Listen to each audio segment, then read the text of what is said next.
were finishing up our program, or my program, in Boston, and my wife and I were talking about getting married. My wife now, Mary, and we thought about where we would want to set up, and we looked on the East Coast, and I got an opportunity to come to Cincinnati and see the city.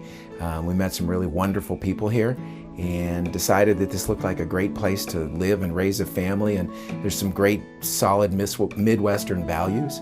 We previously had another office closer into Cincinnati, and as time came along, we realized that the demographic in Hillsborough was that it was a long distance for people to come, and there were no orthodontists readily accessible to them. And we committed to taking our staff of 8 to 10 technicians and staff members out there on a regular basis. Our trips out there became sort of our commitment to that community.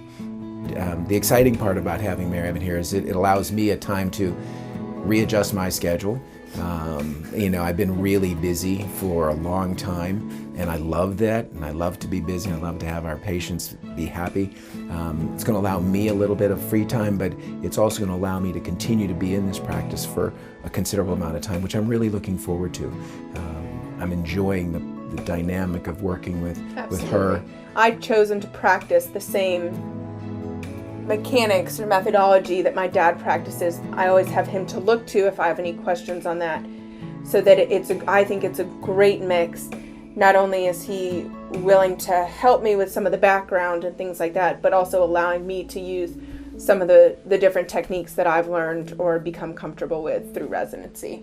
It allows us to converse, to look at different techniques, to be real critical of what we're doing, and we constantly are assessing, are we doing the right thing for patients and the best treatment available? Expecting your practice to continue to reflect the standards you set for it, you really have to have a trust. And obviously she's my daughter, but I've also watched her grow. I've watched her with her education.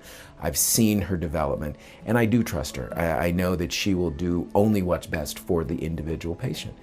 If Invisalign is a great tool for certain cases, especially if someone's really concerned about aesthetics or things like that. But the other nice thing about the iTero scanner is we can actually make appliances off of it. Yeah. We can have digitally printed models done from it, which are as accurate or more accurate actually than what we take sometime in the office. When I started the practice, I felt that I wanted to have the ability to manage the appliances that were going in.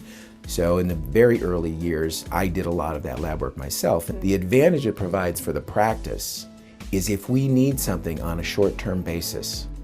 We've got a child that comes in, a young adult that comes in that's leaving for college in 3 days. I can have them a brand new retainer in 2 days. We provide scholarships for a number of our patients, and they have a little essay to do, and they're checked out and they get a scholarship for college. One of the things I'm most proud of. We've always tried to take care of people as if they were our family.